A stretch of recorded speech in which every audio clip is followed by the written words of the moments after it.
Hey everybody, Gnome here, server X160, the best in the West. If you're looking for a good home, come over and join us. Speak with Admiral Fearheart, Moregrave, Supia. They can get you some information on Discord or wherever. Anyhow, this is my gameplay video and my breakdown for the Yin Clan, or as they call it in here, the Clan Yin. And so I would like to go over all their abilities in detail and show you what they look like, what they apply, how you can kind of expect to see them in game. So without further ado, I'll jump into that, and then we'll do a little bit of maybe some PvP. It's kind of hard because they have this weird event going on to be able to get them. It's not out of the normal summoning circle. It's out of this beast feast, and so the way you could get it is here. And so you're guessing you're going to want to do the value store, and you need 60 of them. So that's 600,000. So you might as well save up till after you hit the 500,000 there, and then spend them on getting the companion. And what I'll probably do is I'm saving my intimacy right now.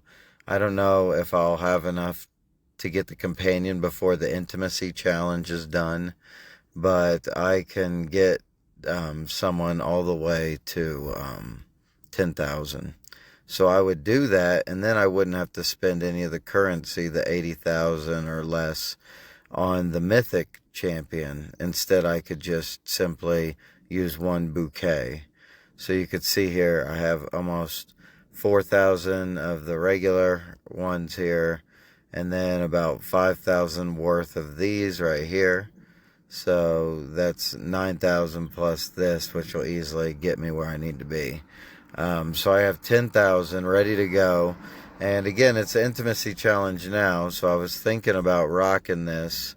But Supia's already at 49,000. I don't know if I can get that. I might be able to. Actually, I think I could with all the intimacy I have. But again, I think it's more important that I do well on this event because there's some great rewards. Think about this here. If you happen to get to the high value, you get the companion here. Look at some of these great rewards here.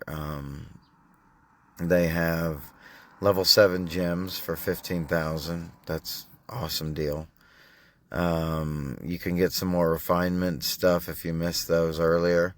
Those are pretty fair price there. I'll probably be going, so for 15,000 you'll get 10 eggs. That's a really, really good deal if you're trying to get some sprites. I got most of my orange books, but maybe I'll just finish those off because that's what is that, 1,800 for 10 books. That's a really good deal. If you're still working on celestial bonds, there's the dance parties, or if you just need some of the more basic stuff. But I could tell you, this is a good deal. It's a bummer they worked it in. I've saved up summoning crystals. I would have liked to have used those. Hopefully this isn't a new thing for all their new releases, because it's annoying. It's really annoying. I kind of like this event. It's interesting. It's a little more complex, but it's not too horrible. You can see I'm at 175,000. I need 600,000 to be able to get the companion. So that's what I'm working towards. Then I can make a true video. But if you did the event here, this Hidden Tiger or Crouching Tiger Hidden Yin, then you get a orange and epic of each of them. So what I went ahead and did was I leveled up those epics as high as I could and got them to level 4. I don't have any more of them to be able to go anywhere else with it really, but it gives us a chance to see all their abilities. They can't even equip any mythic gear, so you can see the traits I put on them just so you can get a better idea. The brutal abilities will be a little bit more obvious, the strength of them. I have full celestial bonds, so there's also that, so that helps a lot. But honorable just to live a little longer, and athletic for a little bit more strength, and just that's what I happen to get. I just randomly did some marriages. We can only get up to ability level 4s on him, and he's vigor level 5. She's vigor level 7. I have dexterous, pure heart, and brutal, and no equipment on her. And then the 4 of those. I figure the vigor difference in the equipment, that'll kind of compensate. So you can get more of an even playing field here. And so their abilities again are level 4. We're going to look at the renowned abilities, but first let's look at the trait here. The trait is casting an active skill increases the caster's attack speed by a percentage. Is probably really high. This is only level 8 and it's almost 10%. So maybe the level 18 is pretty high as well. So dexterous just because it landed, pure heart because it landed. Neither of those really matter. Would have been better to get like an athletic or an agile or something like that, but this is just for testing purposes really. So now let's go back to the renown. Let's go down and then let's talk about some of the ability, and then we'll go and I'll show you in the game. So first we'll talk about the male. So his passive, when he basically dies, instead he gets immune to the damage that kills him, and then he generates a shield, and it's 15 times his strength. So imagine if you have 5 million strength, that what I put in my other video, that's a 75 million damage shield, which is awesome. But the thing is, I did testing, it only lasts for the 10 seconds. So, and then it can only be triggered every 30 seconds. So there's a 20-second period where he's defenseless, but if you get him healed back up and then get the battle under control, he should be pretty good. And then you'll also see on this one, when it happens, it knocks back everyone that's next to him, stuns him for 2.5 seconds, which is really good, and just gets him away from him. So he's got a nice defensive mechanism. And while the shield's active, he's immune to control effects. So also, if you've got lifesteal on him, that would be a way for him to be able to kind of heal up real quick and not be pinned down with any control effects. Other than Male Akuna, everyone knows that. And I said the skill only triggers once every 30 seconds. So his active, he sends a dragon soul towards the target that flies at a steady speed, and whoever he's attacking, his target, he will send it at that. So you need to keep that in mind for any kind of push or pulls or directional things, so that you're hitting the maximum number of people with this. So enemies within the dragon soul take damage equal to 150% of the caster's strength every half a second, which is a lot, and everybody who's in it. So imagine hitting 2 or 3 people, you're doing a lot of damage. And they gain 1 mark for every half second they're in it. Now this is the only thing that applies dragon marks. Keep that in mind. So there's got to be a way to get them to stack up to 5 times, because they only last for 6 seconds. And it reduces strength resistance up to 25%, 5% each stack. And so normally, though, you land about 2 or 3 stacks on people, from what I've noticed, whenever he shoots it. And then his ultimate, it comes down towards his target. So if your target gets moved while this is in mid-cast, it'll still go towards the target. So you could use that advantageously as well. Just knowing that his ult might go off a little second later. So if you push the target back with someone else's ultimate, then his would instead land on more people. So it's an AoE. It does 600% strength to enemies in the area and reduces their energy by 350, which is really good. I haven't looked at the numbers yet. Maybe we can do that in this video. If they're, and that's at maximum. So of course, where we're at, like level 4, it's going to be way less than that. So I've seen it. If there are dragon marks on the enemy's hit, so maybe up to 2 or 3 dragon marks on them, they're detonated, dealing AoE damage equal to 150% of the caster's strength multiplied by the number of detonated marks. So if, say, 3 champs have 3 marks on them, that's 450% AoE per each one. So that's 900. That's 1,350% AoE damage on top of the 600% that would be applied to also all 3 of those champs. And so it is just so much damage. This guy does so much damage. And then afterwards, the caster gains 5% strength for every detonated mark for 8 seconds. And so that's normally going to be about 30 to 50% in there. In all but if you stack everybody up and you're able to push them, maybe with a male Askavarg, so that they stay in the active longer, and then he follows up with his ult, you could get the maximum of 125% strength. And so, also remember, his active is when he uses, or his clan trait is when he uses his active. So after he uses this thing over here, that dragon, he gets increased attack speed. So remember, if he uses that and then he follows up with his ult, he'll still have the increased attack speed. And he will be really hitting hard with all that strength. Or if he uses his active again quickly enough afterwards, he's going to just do a ton of extra damage with that too. So he's got defensive ability. He's got a heavy offensive ability. So if your team is in need of that, that's what he's going to be good for. So let me show you what the abilities look like. I've kind of set up a scenario here in Dungeon Descent. I think you'll like it. So first we'll have him in, and with just a healer, so you can kind of see what's going on here. I'll put him here. I'll put the healer. I just don't want to block. Yeah, we'll do this so you can see. Alright, here we go.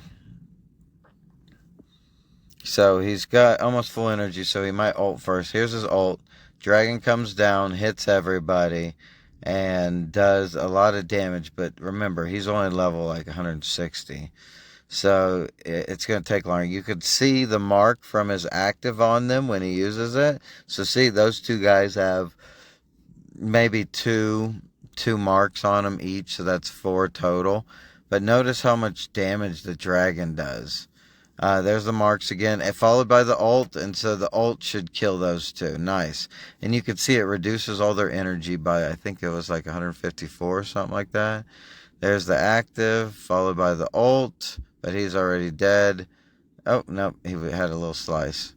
So then he's back into his just auto attack, using that active more, hitting both of them, applying the debuff, and so they have their strength resistance decrease. Remember, that's helping your whole team. So if you do have him on a team with a male water and sun, that male water and sun's going to be hitting harder, because most people have maybe a little bit of passive strength resistance due to sprites or something that goes on. If you have Tide Razor, those have a clan trait that gives strength resistance to the people in the front row. So let's go ahead and check out the damage a little bit. He does a ton of damage. In this case, he was taking a lot of damage because I was showcasing him. But we didn't get a chance to see him die. So let me go ahead and let you see that ability right now. And then we'll go from there. So I'll put him up here. See if we can get more of a straight line to hit all the enemies. So playing with his positioning could be very important. So nope.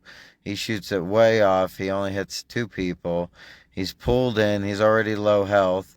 But here comes the ult, which, bam, hits all 3 of them, does a ton of damage. So he shoots his active off again. He's pulled. A couple more people have the mark. Oh, here comes the ult. Bam! Look at that. Okay, he got his shield. You see he's immune to control effects, but it wasn't enough, and he died. So give you an idea of the male there. So you saw his active, you saw the debuff it applies, you saw it being triggered and exploding, doing AoE damage, which is pretty significant, especially if you're grouping them up. I'll show you my group that I'll be using for him too.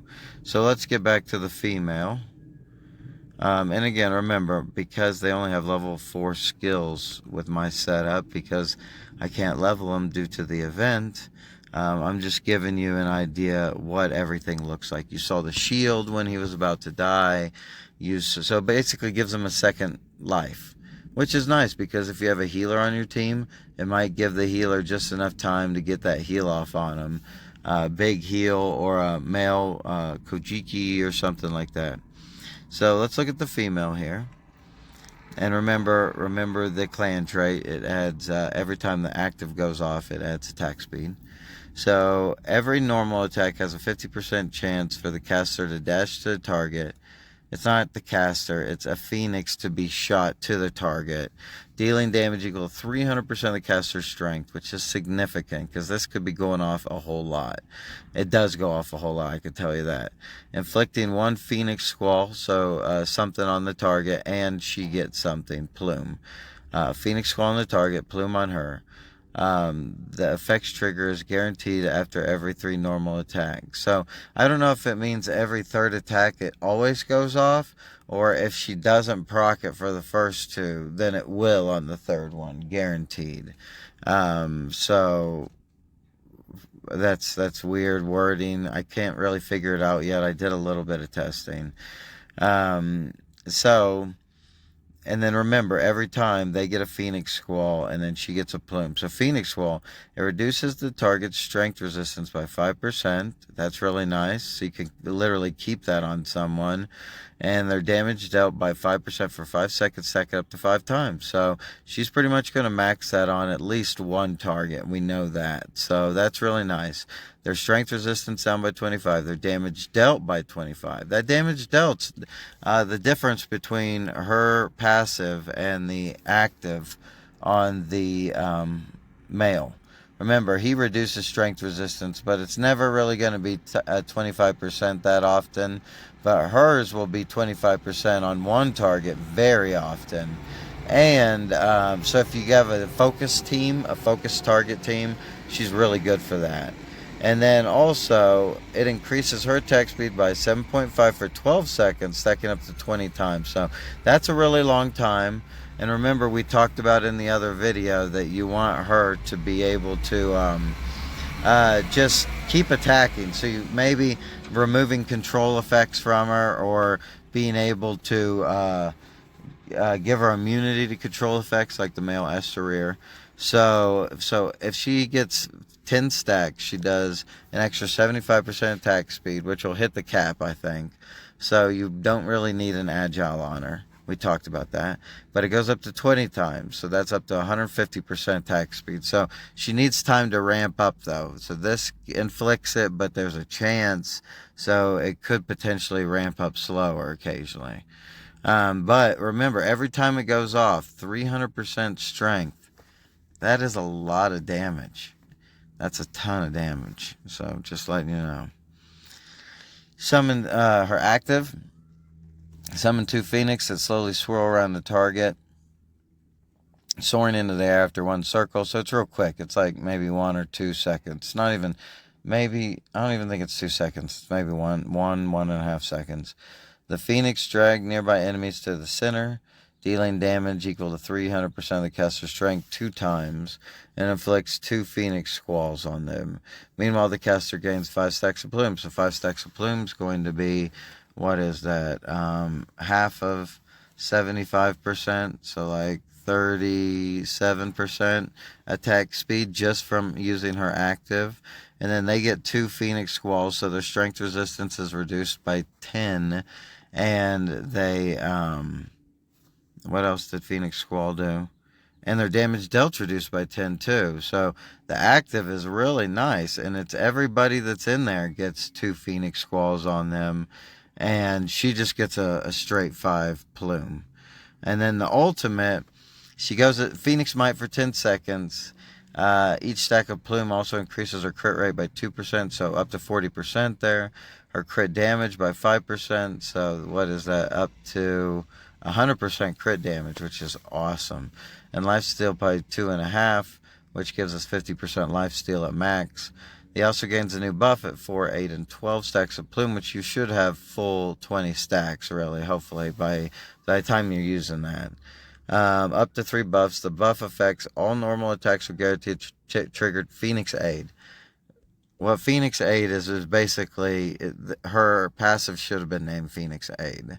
And it's the normal attack that applies a Phoenix Squall and a Plume, and it also does 300%. So you want that to always be going off, and what this basically does is, at buff 1, all your attacks are going to do that. So they're all going to do 300%. They're going to put a Squall on the target, and they're going to put a Plume on her, which is awesome.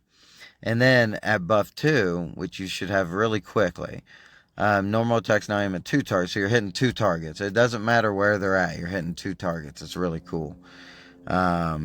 I think even at distance, even if maybe out of range, you're still hitting one. We'll do some tests with that. And then buff 3, Phoenix Aid will always hit the target, so always hit. That's really sweet.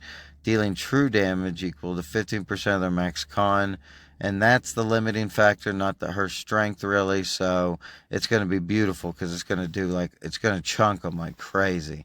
So you want her ult going off. Her auto attack is insane. They have a chance to add these buffs and debuffs. She has no real defense other than her active, her passive, adding the 5% reduction in their damage. That's her only, and the lifesteal. That's the only thing she's got going for her with regard to surviving. So you need to have her on a team that can keep her up, keep her protected. So let's look at her abilities. We'll go back to that boss that just killed us. But this time, we'll do...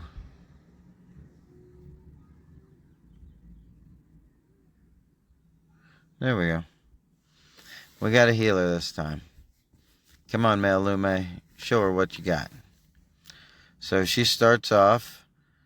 There's her active. It kind of pulled people in, but they were already in, so it didn't really pull them in very much. We'll see. There's her ult, so now she's really popping people hard.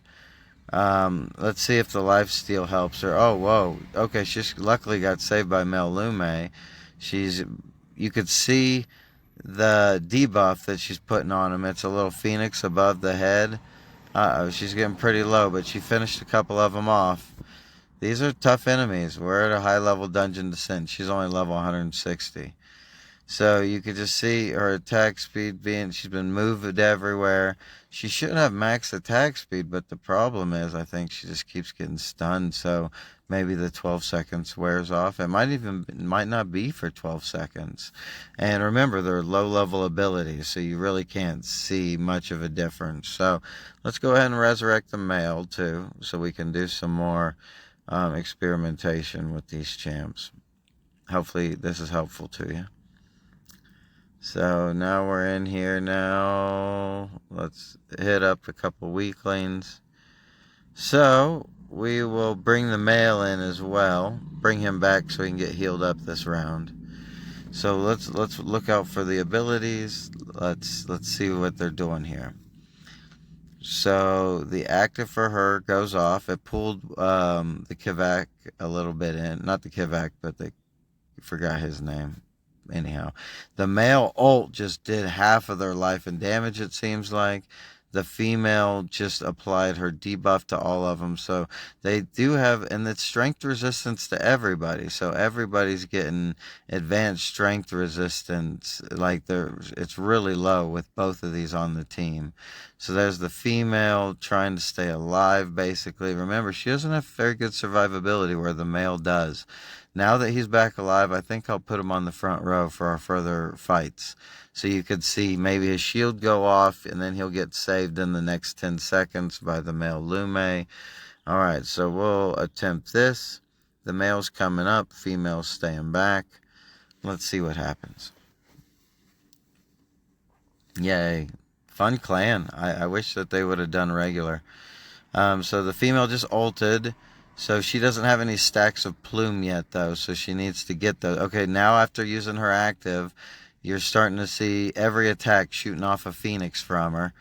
And then there's her active again. So she might be shooting off 2 phoenixes now. Yep.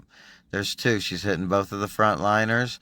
Now she's hitting the back people, and she's keeping she's attacking way faster now. You can see that. And so she needs just time to ramp up, where the male, I feel, can just pretty much use his active ult, but the male also has survivability. Let's look at the damage. These longer fights gave the female time to ramp up, but the male still did more damage. So that might mean that just people were lined up better. There's a lot of factors that could be at play here for this. Really fun fight. I enjoyed that. I thought that was really cool. Just open the place up. Get everybody a little top off heal. You could see the male was getting pretty low. So get ready. He might die, and we might see, or not die, but his shield. So he doesn't technically die. So I don't think he triggers anything. But we'll see his shield, how it goes. So right now he has the male Lume ult on him, but he just got healed by the passive. So look at the female using her active. Look, she just applied her debuff, which is strength resistance decreased as well as damage decreased. So she's kind of helping the tank out, or whoever's taking the primary amount of damage with that. And you could see it's gone late enough. She's shooting off double. They're taking max health damage. So if games are going to go later, she's going to shine. Look at her. She did so much more damage in that one. And remember, they're about equivalent in what they have going on for them. The male has a little bit more strength. So he's kind of maybe even has a little advantage. But she has higher vigor. I don't think it compensates for that. But we'll find out. So we really want to see the male die. Sorry, not trying to be mean to the male, but I want to see him like block it. Basically, he's like, think of it like a last stand. He like blocks it, and he's like, hoo-ah, and kind of has this final last hurrah where he can't be stopped. It's a really cool ability. I like the passive. I like the thought on his kit, and I probably like his appearance more and his icon more than her a little bit, but she just has the potential to take over a game, take over a battle. This is going to be a really tough decision for me. Excuse me. So whenever you're making a decision on who you're going to go with, you really kind of need to consider your makeup. Like if you have a lot of movement and crowd control, maybe the male, because he's going to do concentrated damage like he's about to do right now with his ult. Watch it. Boom. He does like a ton of damage. But if your team is a little tankier, if you tend to last a little longer, I'm thinking like female Esterier, having the female would be really nice. If you maybe female Shun, or sorry, yeah, female Esterier, female Shun, and then having this female too, just so that she can kind of go later into the match. She could really take over that damage and control of it. Like there, see how the male really took it out, but it comes down to how much you can stack them up too. So let's add a new element to this, and let me show you what this looks like whenever you add a polar bear in here. So I'm kind of gonna, and I'm still cool with the male being on the front line because he has the ability for a second wind. Would have been cool to call it that, second wind, essentially. So the female's in there. The male just used his ult, but it only hit one target. She just pulled in. So there's 4 people all grouped up. She's going to whirlwind them all, kind of stunning them, preventing them from ulting. The female kind of extra stacks them up. There comes the female polar bear bringing in with the active. And then the male ult should pretty much finish it. Let's look how damage was. So now people were more stacked up, more concentrated damage. Well, the female polar bear being level 480 did the most, but the male did take the lead because the enemies were more stacked up and concentrated, where the female is going to really shine against 1 or 2 enemies. So let's go ahead and fight the boss here. Let's do this. So we're going to be stacking them up. We won't have healing, but I think the female polar bear can hold out long enough. So she's also lowering everybody's defense or armor. She brings people in. The female's active hits a ton of them. The males also hit a bunch of them. Now here comes the ult with the whole enemy team. Boom! Oh, I love seeing that. The female, though, she's got the debuff on everybody. So their strength resistance is pretty low for what I'm sending at them. If they have any strength resistance at all, they're feeling it. So let's look at the damage here. The female really shined. Like, very comparable to the male. And remember, both of these champs scale off of strength a ton. So the more strength you give them, they're just going to do better and better and better. And so, remember, she does percent max health, which is beyond powerful, especially if you're going against late game people. So if you're thinking arena, if you want to do better in the arena, maybe looking at the female on your team. If you just need also more boss damage for PvE, then the female would also shine in there. If you have a tankier team, remember, you need to have the female on there. You want the male if you have everybody bunched up. If you can kind of control the battlefield, there's been a lot of metas going around with that. I don't know. Hopefully people liked my video on that so they can kind of see that control meta, which is normally female Tide Raiser or female polar bear with the male polar bear, Bjorn Krieger, as well as having the male Akuna. So that's kind of the 3 meta that goes really well. And then you can add kind of 2 more to taste, but that does really well. But as of right now, I'm going to try to get away from, I think I'm going to try to get away from tanks, since this new clan is really awesome. And I really do predict, I haven't spent money in a little bit, so I spent $5 to get one of the packs for this feast event, just so I can make sure that I get the companion. I really want to show you all a video, and coincidentally, I might end up bringing the female in later, but right now, I think the male will fit my second group really well. And so I can show you a little bit of what I have set up for that. Oh, you just see the female's attack? So that's the answer to that earlier question. When she gets the second buff, does her second attack go as far all across the map, kind of like the female Kavak's active? And the answer is yes, it does. So you could see the male really dominated in that one. Just the male's damage and it scales so much.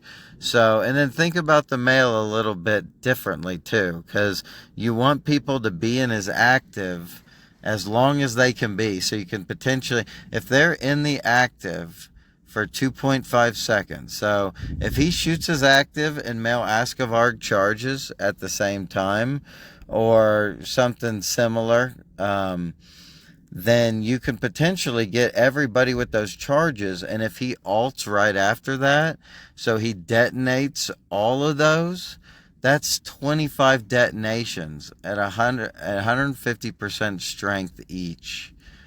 Like that, or sorry, it's 25 detonations.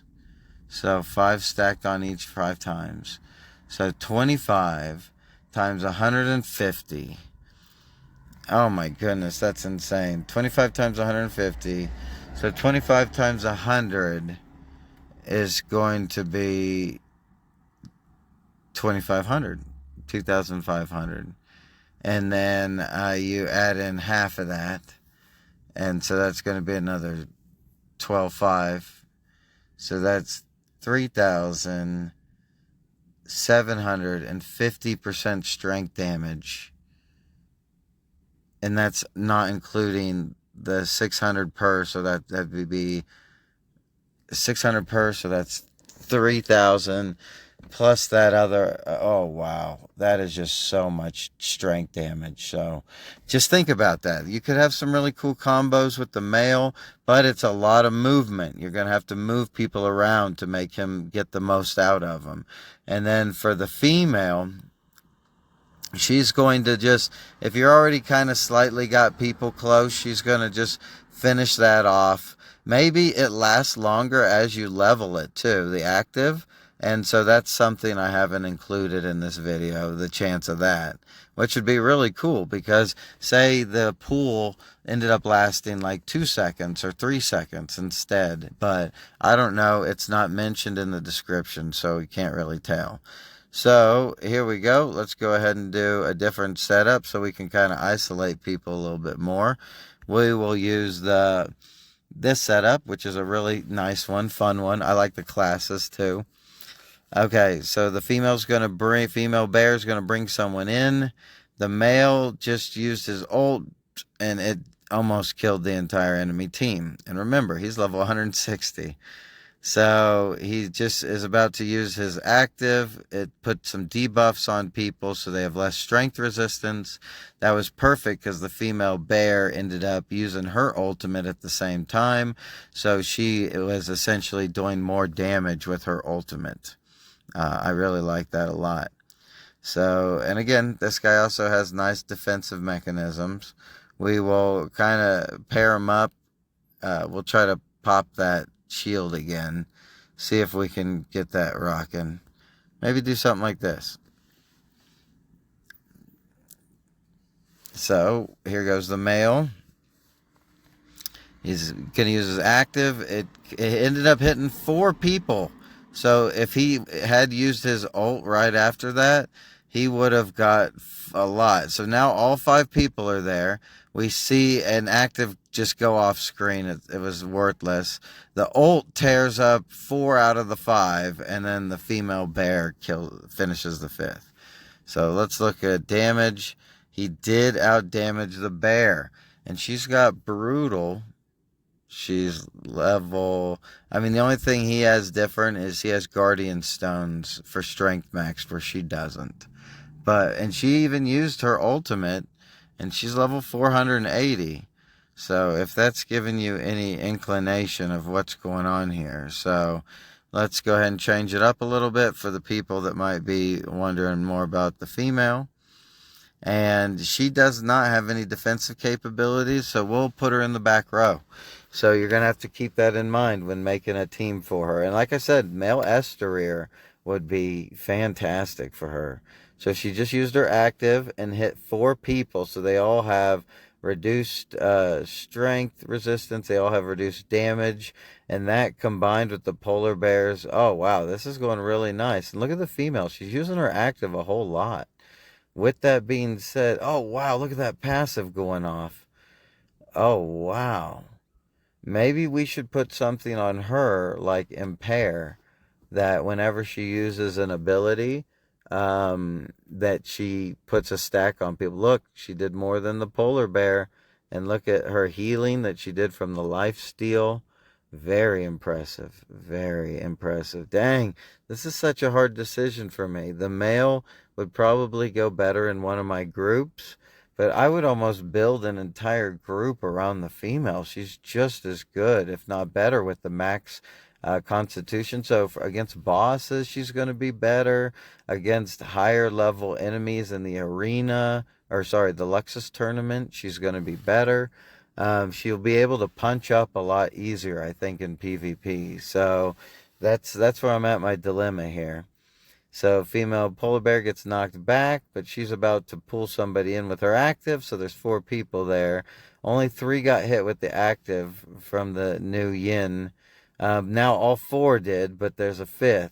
So we could just see her plucking at 2 people at a time.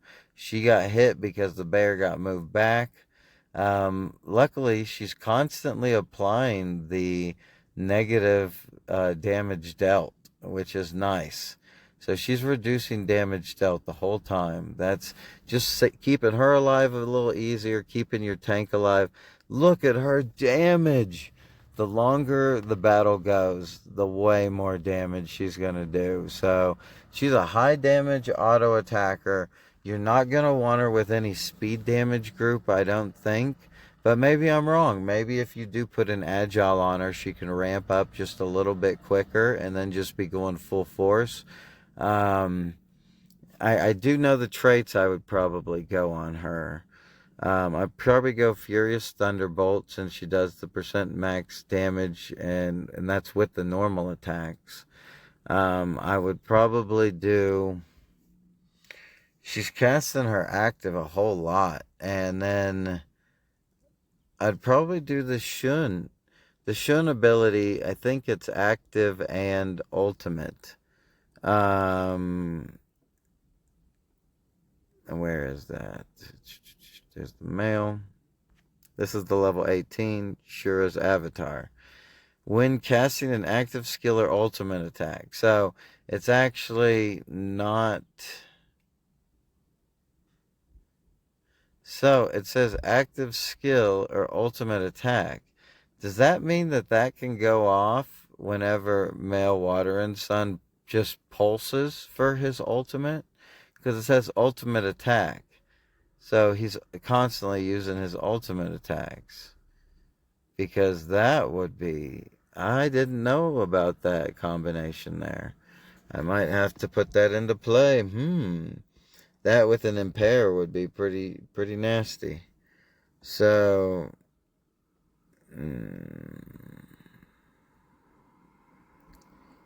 let's get back to this.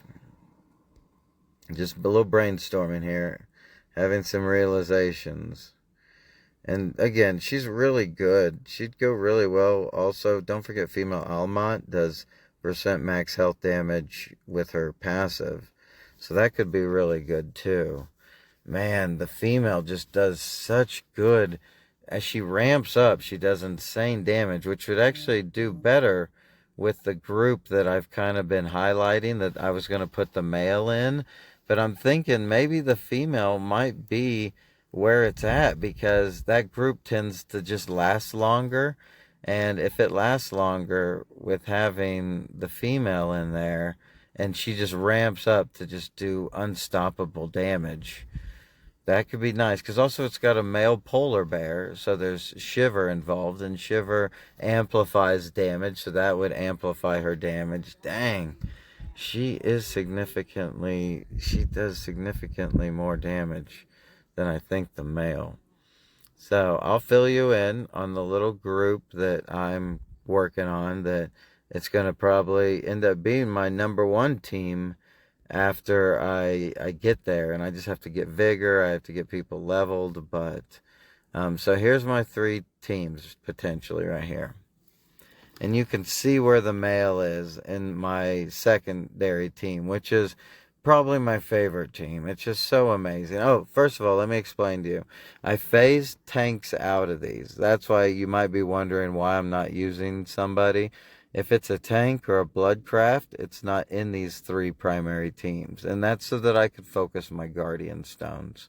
I can't do that right now because I need all my diamonds for the event. But I will do that soon, and I'll release it in a video.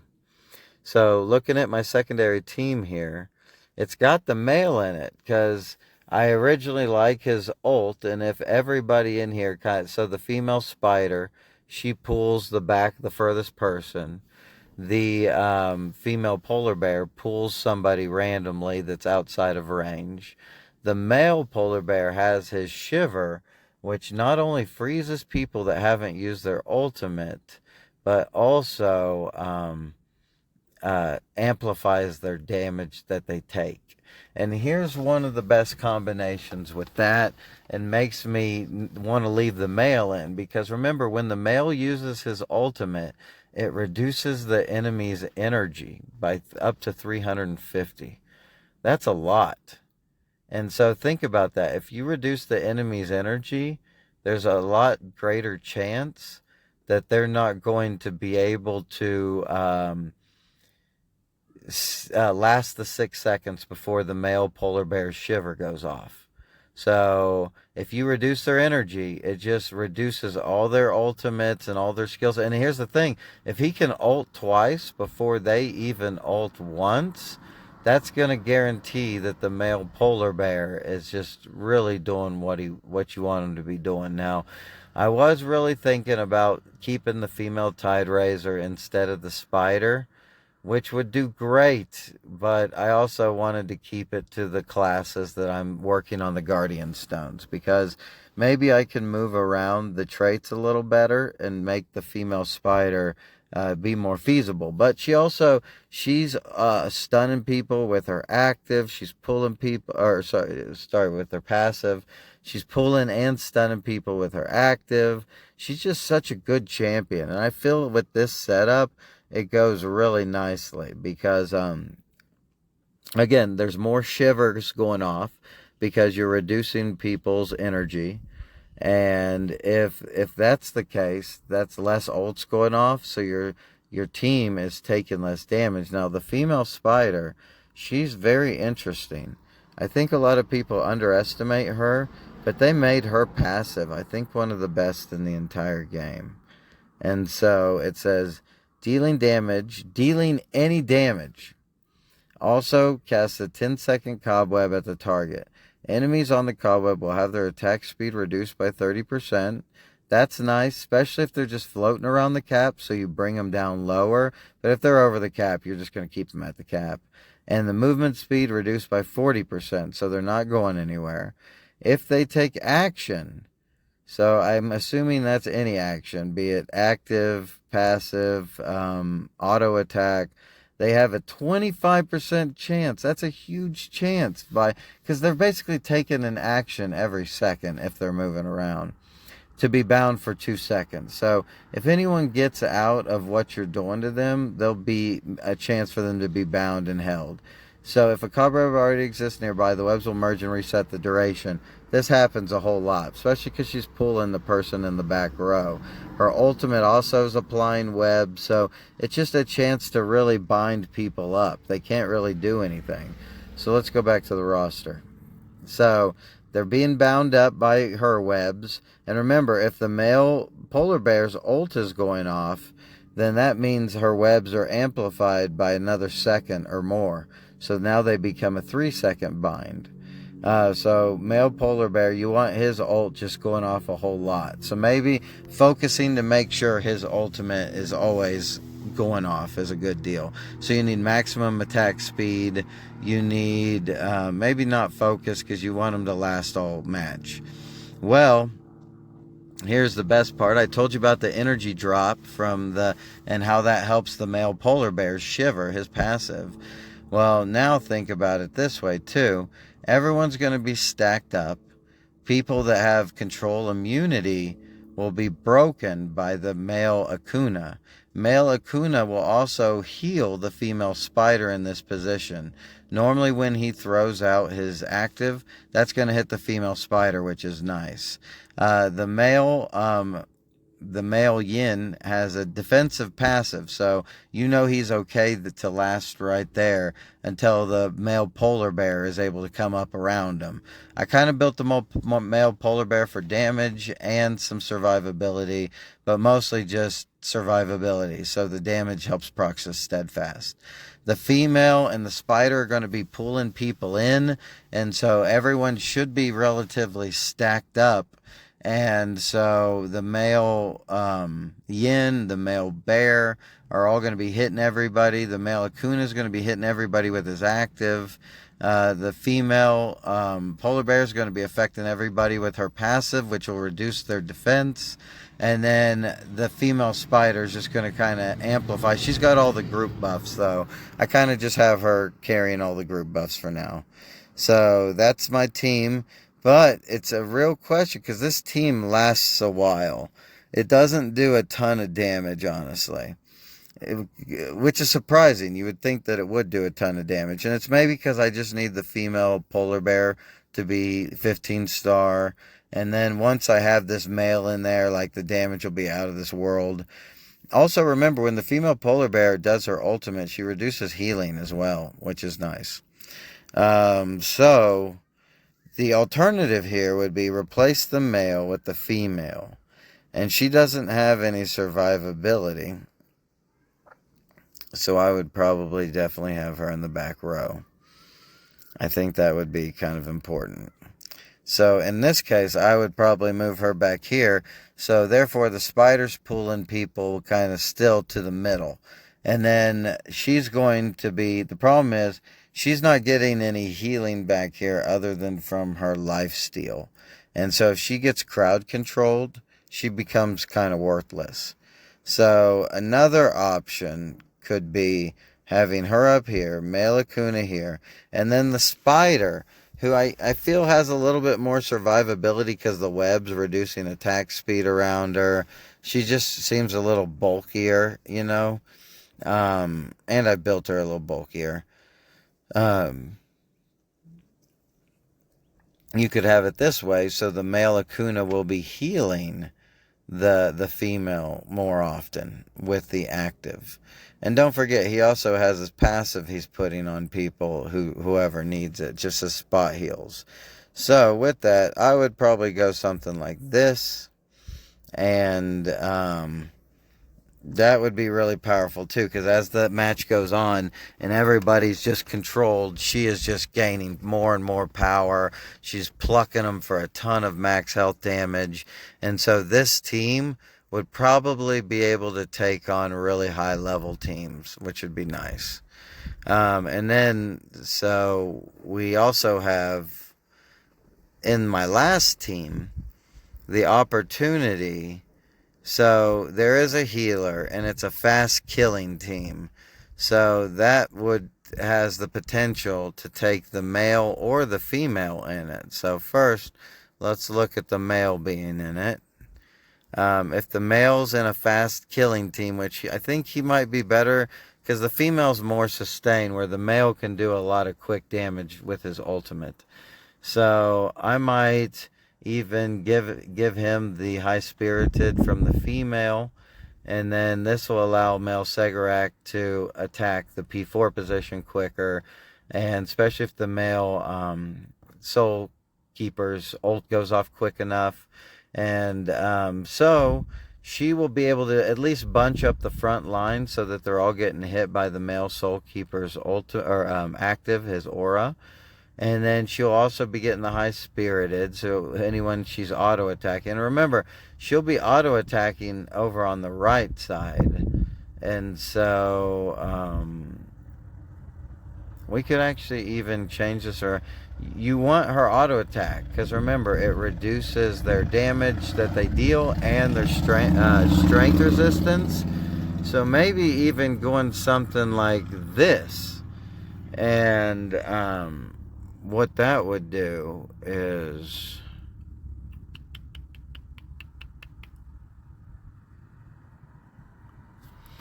or actually, no, I do like this, because male Segarak's passive is heavily strength based, and it stays on people. And so if she is in the back reducing strength resistance of the enemy P3 position, then that's just going to add extra damage to male Segarak's passive and active after he uses it to hit the back line. So that's probably how I would put her in there.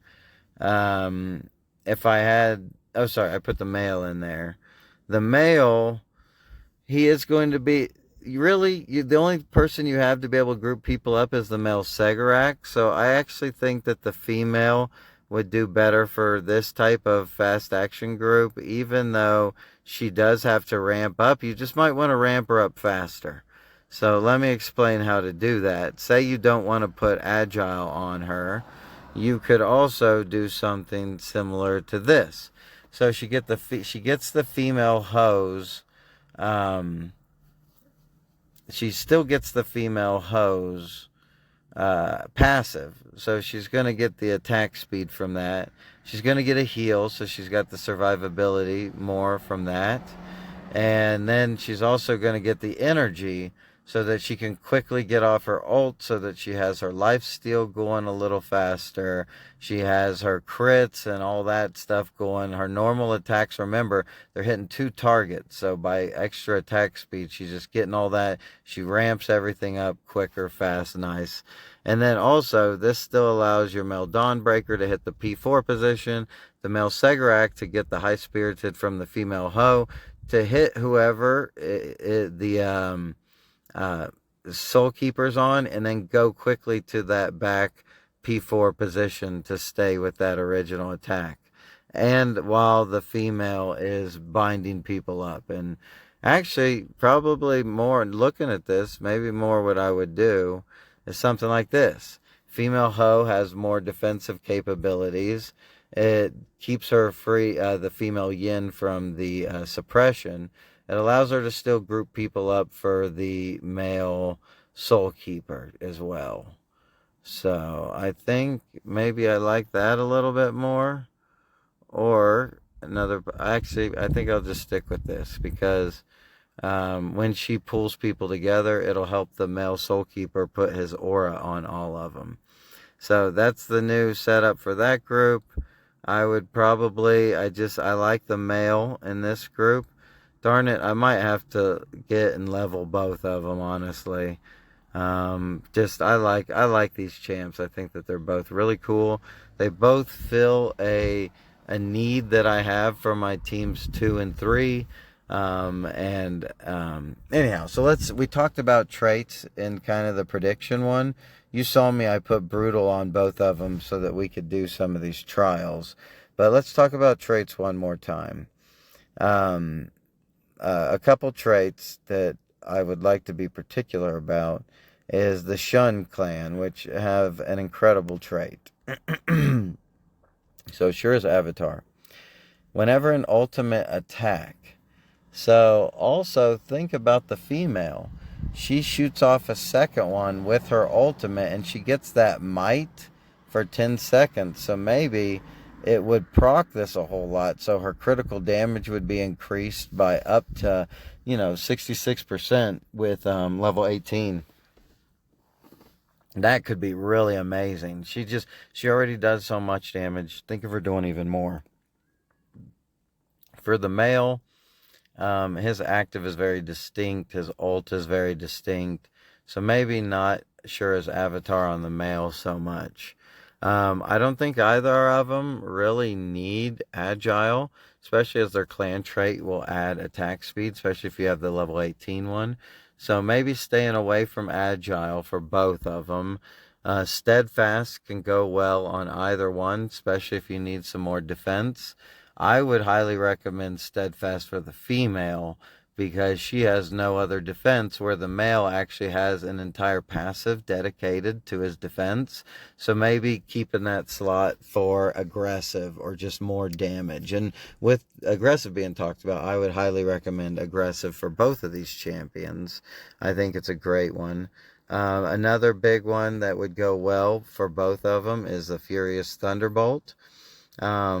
Increased damage with a normal attack by almost 50%. It would do great especially for the female who has max health damage, because whenever she procs that, then also she would see the Furious Thunderbolt potentially go off and do almost 50% more damage, which is intense. And so for her, I would probably definitely go Shinra's Avatar, Furious Thunderbolt, Brutal, and Steadfast, if you have the means to squeeze all those on her, because I think that would make her a force to be reckoned with. I mean, wow. I wouldn't mess with that. And then, the extra crit damage is nice, because her ultimate is giving her extra crit rate, crit damage. If you can give her more crit rate, too, with the Huntsdorf one, that would be great. Say you don't want Steadfast on her, say you have her protected pretty well, maybe with a male Kochiki, maybe a male Esterir, which I highly recommend. So say you're male Esterir, you have her in the P1 position, male Esterir is in the P2 or P3, so he's making her immune, he's protecting her and making her immune from crowd control and from final attacks, because he'll take the damage for her. You could focus more on her doing Furious Thunderbolt, the Huntsdorf crit rate increase, and then Shinra's Avatar, and then Brutal. Oh, that would be so awesome. Like, oh God, she would be just critting nonstop. All of her abilities and attacks doing extra crit damage. Like, get ready. I think that that's going to be a very viable trait combination there. But there's other things you can use. You know, if you just want to go, if you don't have a lot, just make sure you get the brutal on there. Maybe one defensive thing, so use an honorable or steadfast, and then an aggressive. You could even do pure heart if you want her ult to go off quicker. If you're fighting a lot of bulkos, that would just help up with her ramping up quicker. If you're just noticing you're dying too quick and she's not getting to her full potential, get that on her. You're definitely gonna need a rapid shot on your team. The hulking, sanguine, and cunning, like usual. Um, what else do we have that would go really well on her? Uh, yeah, I think I addressed her really well. For him, I might actually want his ult to go off sooner than later because remember, it reduces energy. So, higher chance that I would put a pure heart on him. So, let's look at him again. You're definitely going to want a brutal because he's crazy damage. Maybe an aggressive because he scales so well off of strength. He just tons. I think strength is affects everything. Yeah, his passive is affected by strength. His ultimate is heavily affected by strength, especially with everything exploding. And then so is his active. So yeah, maybe a brutal, an aggressive, a steadfast, because it doesn't hurt to just be able to last longer before you need to use your second wind. And so, what is that? We did steadfast, aggressive, brutal, and then you know what? Maybe even just do honorable so he just lasts longer, or you can do a Lionheart so that he gets the wings and that he could also do more damage with that. You can do like I said, I don't really feel you need an agile with rapid shot and then his clan trait. I think that handles it just fine. Um, you don't need a furious thunderbolt on him.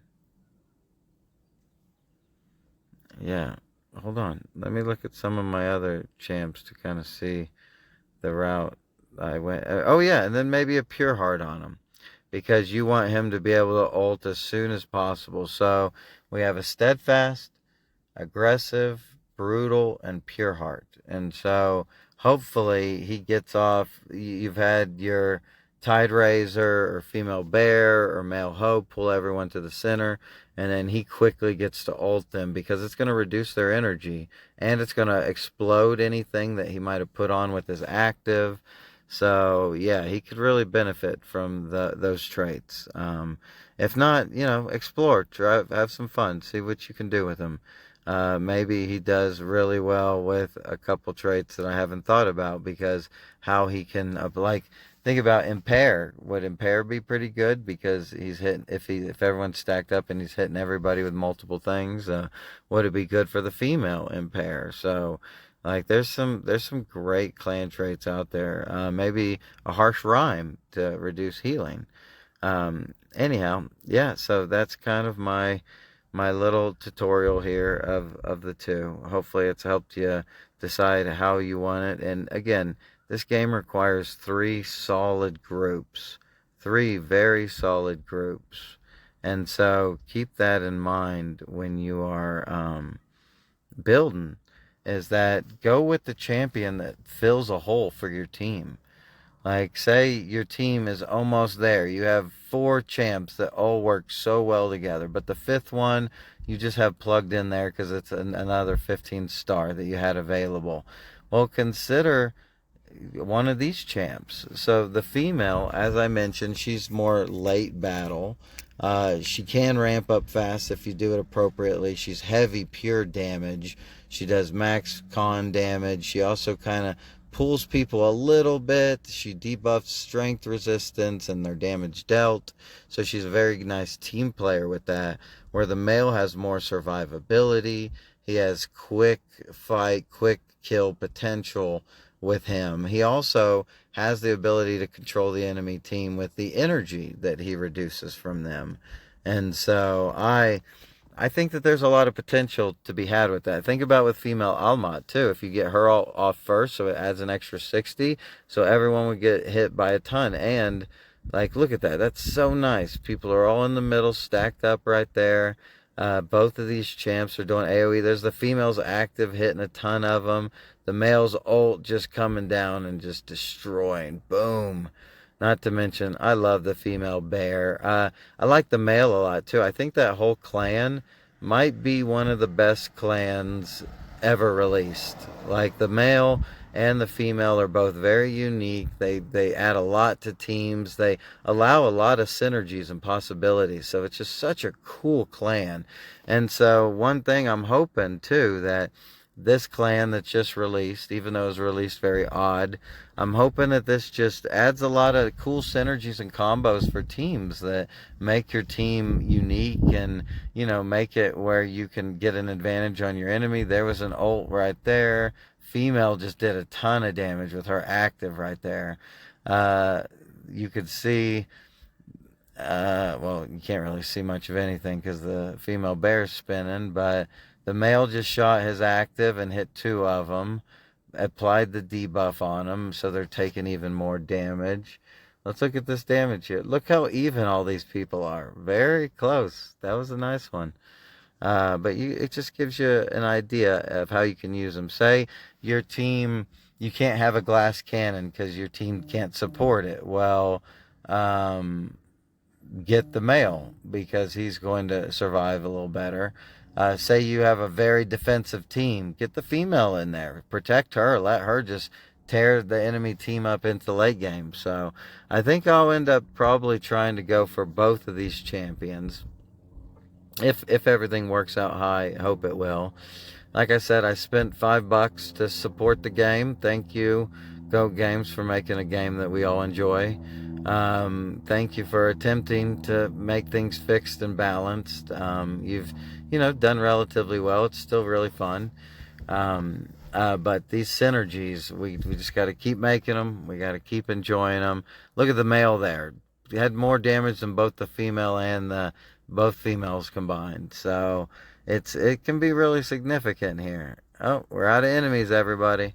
So with that being said, I think this is a good time for us to go. I mentioned some synergies. Darn it. Sorry. Let me mention a few more here, and we'll go with just kind of the later game champs that we've seen lately. Some of the newer clans. So the female Shun being able to amplify damage. That's going to go really well with the female, especially because the female hits multiple targets. So does the female Shun, amplifying multiple. And this female can crit all the time. So the Shun's active would be even more amplified by the female. The male would go well with probably the other male assassin. They could probably work because that male assassin can get into the enemy backline. That's really nice. The male Kojiki can buff both of these. The female, with her energy reduction, could go well with the male Yin. We mentioned the male Esterier go great with both of them, but the female would just go amazing with the male Esterier. The female would probably go really well with the female Esterier just because they can live longer. And same for the female Shun. Her passive allows her to live longer, so that would go well with the female Yin, just being able to take damage so the female Yin can live longer. The female and male Akuna will both go well with both of them. The male Silken can amplify damage and increase attack speed, so helping the female ramp up. Just basically this clan goes well with all the clans, and you can choose either the male or the female, how you want to fit it into your team. So Anyhow, hopefully you like this video. Throw a like down, it helps the algorithm. So, subscribe if you want to see my videos when they come out, or just have them all set aside nice for you. And then hit the notification bell so you can have these videos, so it helps you make a decision for which of the male or female that you want to go, if you're limited on resources, or just kind of how to prepare your teams. You know that I have the Nomish School of Strategy, and I'd love everyone to come in there and kind of figure out new things. My guild has progressed so well, the people that have been watching and taking advice from that. So hopefully it helps everybody, and we can all have a competitive game and enjoy ourselves while enjoying all the new champion clans that come out. So without further ado, that'll be that, and I will catch you later.